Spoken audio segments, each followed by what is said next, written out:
li nga xam ne le Casamance li mu mësul gis mooy nit ñëw di dagg garab ñu installer ay scieries yi nit ñi ñëw di dagg suuf ainsi et consort alors que ces populations autochtones sont foncièrement attachées à la forêt et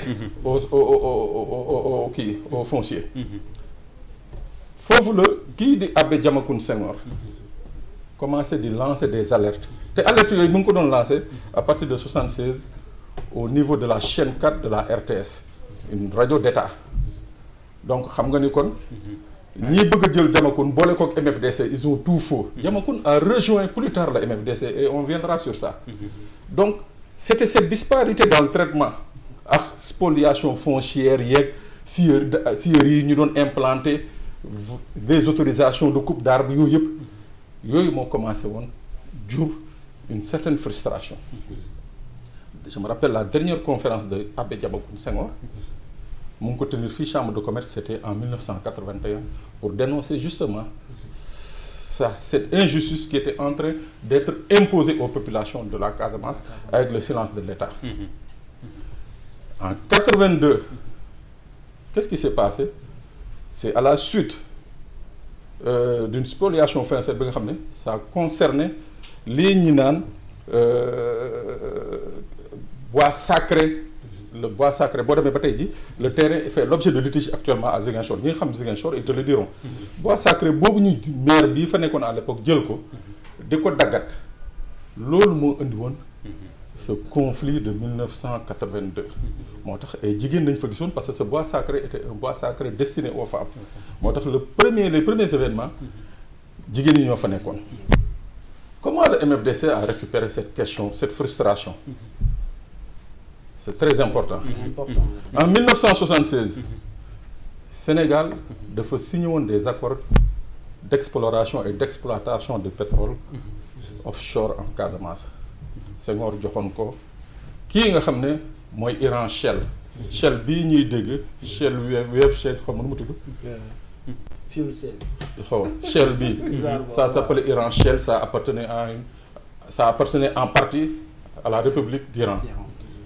Plus Petro-Venezuela ñaari société yooyu le Sénégal Léopold Sédar Senghor joxoon pour ñu exploiter soo demee dëkk bi ñu naan Kafountine fii nga xam ne hôtel Caron fa la nekk ceux qui habitent la zone soo demee ñi wan la les puits de forage yi nga xam ne commencé nañ ko woon forer. Alors qu'est-ce qui s'est passé?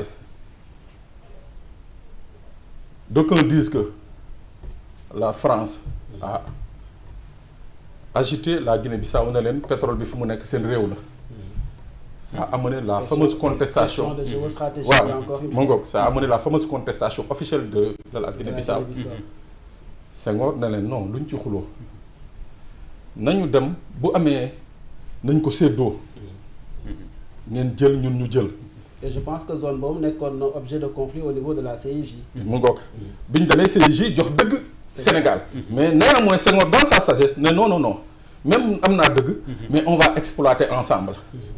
Mais toujours il y avait les forces occultes entre guillemets yi nekkoon gannaaw les Bissau-Guinéens di leen pousse ñu bañ. ñu continuer di bañ. Diouf est venu ba installer CCG la haute autorité de CCG pour l'exploit en tout cas c'était un comité de gestion pour l'exploitation du pétrole en Guinée-Bissau. Loolu yëpp c'était pour éviter des problèmes. C'est à ce moment-là en ce moment bi nga xam ne ñu ngi wax litige pétrole c'est en ce moment qu'on a vu ay Casamançais ay Sénégalais résidant en France wàcc si à Ziguinchor ñëw implanté wu dans le site bi ñu naan Mangokoro commencé di lancer le discours indépendantiste. Donc si vous faites un rapide survol, vous verrez que l'entité séparatiste c'est venu après. Parce que man sama question foofu la doon dem comment est-on passé d'un soulèvement populaire et purement d'une formation politique à un mouvement armé? Voilà donc ñooñu doon ñëw di lancer naan ñoom am nañu ay documents yu wane ni que la Casamance est une entité indépendante du Sénégal et que dafa amoon délai bu France joxe woon pour que et qu'ils ont les documents. Voilà ceux-là qui sont les véritables fossoyeurs qui sont les véritables responsables de ce qui se passe actuellement dans cette partie du Sénégal.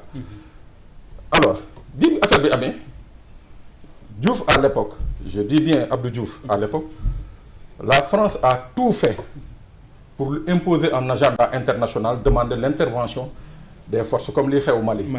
Diouf s'était opposé catégoriquement. Mais non, c'est un problème sénégalais, on va le régler à la sénégalaise. La France avait proposé un négociateur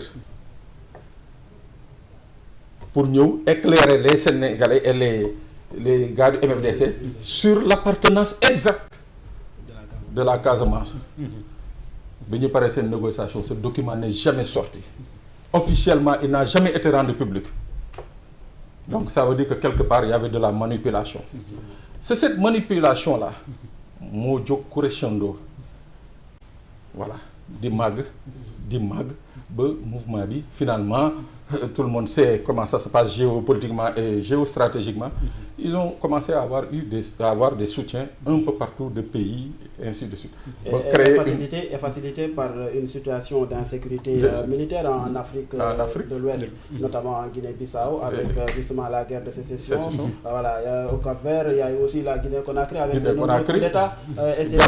Voilà, c'est ça. En Gambie aussi, etc. Finalement, c'était une situation, ça devenait incontrôlable pour le Sénégal.